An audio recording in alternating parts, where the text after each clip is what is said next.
Jeremiah 17.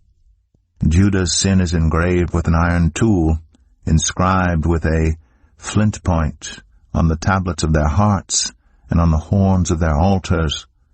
Even their children remember their altars and Asherah poles beside the spreading trees and on the high hills. My mountain in the land and your wealth and all your treasures I will give away as plunder, together with your high places, because of sin throughout your country.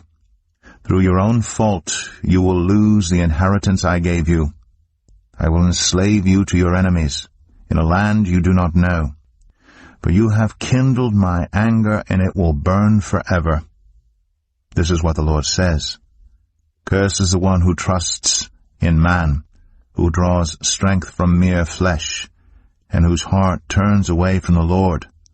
That person will be like a bush in the wastelands. They will not see prosperity when it comes. They will dwell in the parched places of the desert, in a salt land where no one lives. But blessed is the one who trusts in the Lord, whose confidence is in him. They will be like a tree planted by the water that sends out its roots by the stream. It does not fear when heat comes.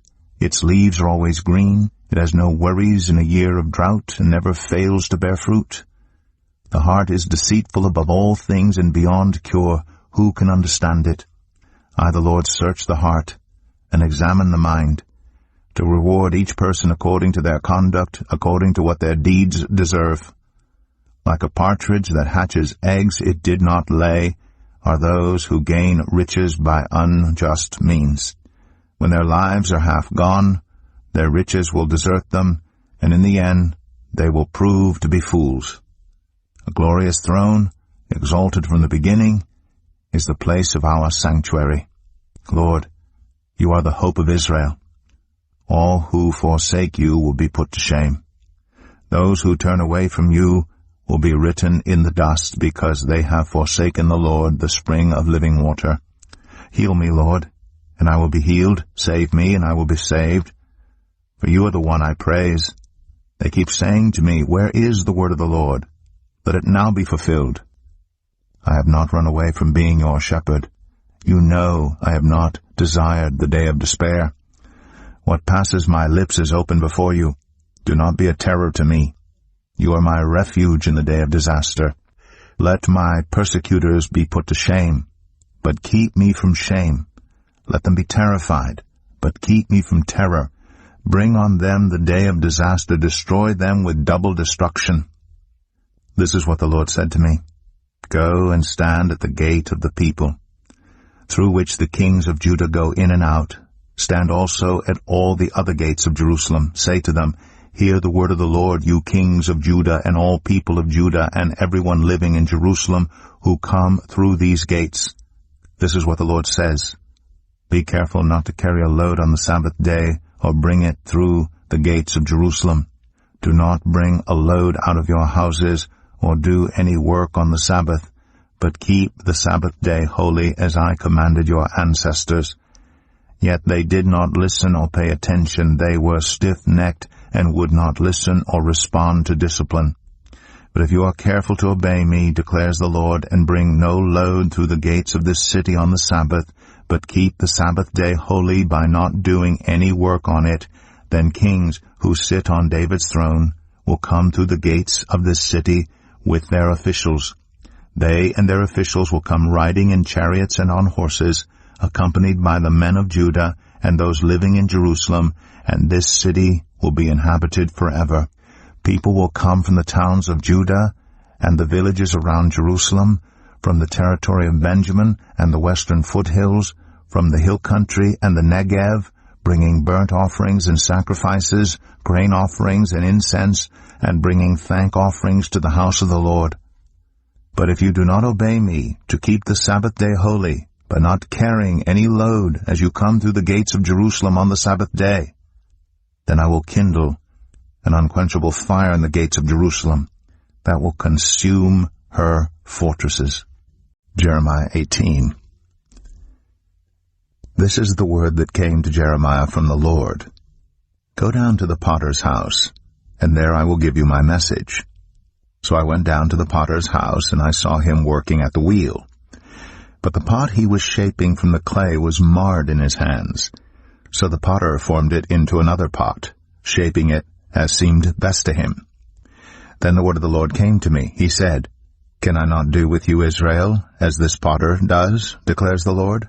Like clay in the hand of the potter, so are you in my hand, Israel. If at any time I announce that a nation or kingdom is to be uprooted, torn down, and destroyed, and if that nation I warned repents of its evil, then I will relent, and not inflict on it the disaster I had planned. And if at another time I announce that a nation or kingdom is to be built up and planted, and if it does evil in my sight and does not obey me, then I will reconsider the good I had intended to do for it. Now therefore say to the people of Judah and those living in Jerusalem, This is what the Lord says, Look, I am preparing a disaster for you and devising a plan against you. So turn from your evil ways, each one of you, and reform your ways and your actions." But they will reply, "It's no use. We will continue with our own plans. We will all follow the stubbornness of our evil hearts. Therefore this is what the Lord says. Inquire among the nations. Who has ever heard anything like this? A most horrible thing has been done by virgin Israel. Does the snow of Lebanon ever vanish from its rocky slopes? Do its cool waters from distant sources ever stop flowing? Yet my people have forgotten me. They burn incense to worthless idols, which made them stumble in their ways, in the ancient paths. They made them walk in byways, on roads not built up. Their land will be an object of horror and of lasting scorn. All who pass by will be appalled and will shake their heads. Like a wind from the east, I will scatter them before their enemies. I will show them my back and not my face in the day of their disaster." They said, "Come, let's make plans against Jeremiah. For the teaching of the law by the priest will not cease, nor will counsel from the wise, nor the word from the prophets. So come, let's attack him with our tongues, and pay no attention to anything he says. Listen to me, Lord. Hear what my accusers are saying. Should good be repaid with evil? Yet they have dug a pit for me. Remember that I stood before you and spoke in their behalf to turn your wrath away from them. So give their children over to famine, hand them over to the power of the sword. Let their wives be made childless and widows. Let their men be put to death, their young men slain by the sword in battle. Let a cry be heard from their houses when you suddenly bring invaders against them. For they have dug a pit to capture me, and have hidden snares for my feet. But you, Lord, know all their plots to kill me. Do not forgive their crimes or blot out their sins from your sight.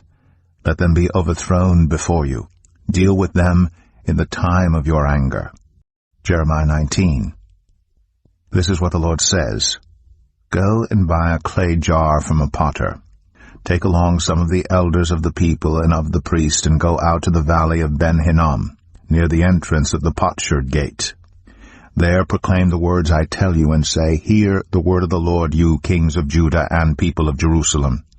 This is what the Lord Almighty, the God of Israel, says. Listen, I am going to bring a disaster on this place that will make the ears of everyone who hears of it tingle. For they have forsaken me and made this a place of foreign gods. They have burned incense in it to gods that neither they nor their ancestors nor the kings of Judah ever knew. And they have filled this place with the blood of the innocent. They have built the high places of Baal to burn their children in the fire as offerings to Baal, something I did not command or mention, nor did it enter my mind. So beware, the days are coming, declares the Lord, when people will no longer call this place Topheth, or the valley of Ben-Hinnom, but the valley of slaughter. In this place I will ruin the plans of Judah and Jerusalem. I will make them fall by the sword before their enemies, at the hands of those who want to kill them, and I will give their carcasses as food to the birds and the wild animals. I will devastate this city and make it an object of horror and scorn. All who pass by will be appalled and will scoff because of all its wounds. I will make them eat the flesh of their sons and daughters, and they will eat one another's flesh because their enemies will press the siege so hard against them to destroy them. Then break the jar while those who go with you are watching, and say to them, This is what the Lord Almighty says. I will smash this nation and this city, just as this potter's jar is smashed and cannot be repaired. They will bury the dead in Topheth until there is no more room. This is what I will do to this place and to those who live here, declares the Lord. I will make this city like Topheth. The houses in Jerusalem and those of the kings of Judah will be defiled like this place, Topheth. All the houses where they burned incense on the roofs to all the starry hosts and poured out drink offerings to other gods. Jeremiah then returned from Topheth, where the Lord had sent him to prophesy, and stood in the court of the Lord's temple, and said to all the people, This is what the Lord Almighty, the God of Israel, says. Listen, I'm going to bring on this city and all the villages around it every disaster I pronounced against them, because they were stiff-necked and would not listen to my words. Jeremiah 20. When the priest Pashur, son of Immer, the official in charge of the temple of the Lord, heard Jeremiah prophesying these things, he had Jeremiah the prophet beaten and put in the stocks at the upper gate of Benjamin at the Lord's temple. The next day when Pashur released him from the stocks, Jeremiah said to him, The Lord's name for you is not Pashur, but terror on every side. For this is what the Lord says, I will make you a terror to yourself and to all your friends. With your own eyes you will see them fall by the sword of their enemies. I will give all Judah into the hands of the king of Babylon, who will carry them away to Babylon or put them to the sword. I will deliver all the wealth of this city into the hands of their enemies, all its products, all its valuables, and all the treasures of the kings of Judah. They will take it away as plunder and carry it off to Babylon. And you, Pashur, and all who live in your house will go into exile to Babylon. There you will die and be buried, you and all your friends to whom you have prophesied lies. You deceived me, Lord, and I was deceived. You overpowered me and prevailed. I am ridiculed all day long. Everyone mocks me. Whenever I speak, I cry out proclaiming violence and destruction. So the word of the Lord has brought me insult and reproach all day long. But if I say, I will not mention his word or speak any more in his name, his word is in my heart like a fire shut up in my bones. I am weary of holding it in. Indeed, I cannot. I hear many whispering, terror on every side. Denounce him. Let's denounce him. All my friends are waiting for me to slip, saying, Perhaps he will be deceived. Then we will prevail over him and take our revenge on him. But the Lord is with me like a mighty warrior. So my persecutors will stumble and not prevail. They will fail and be thoroughly disgraced. Their dishonor will never be forgotten. Lord Almighty, you who examine the righteous and probe the heart and mind, let me see your vengeance on them, for to you I have committed my cause. Sing to the Lord, give praise to the Lord. He rescues the life of the needy from the hands of the wicked. Cursed be the day I was born. May the day my mother bore me not be blessed. Cursed be the man who brought my father the news, who made him very glad, saying, A child is born to you, a son. May that man be like the towns the Lord overthrew without pity. May he hear wailing in the morning, a battle cry at noon. For he did not kill me in the womb. With my mother is my grave, her womb enlarged forever. Why did I ever come out of the womb, to see trouble and sorrow, and to end my days in shame?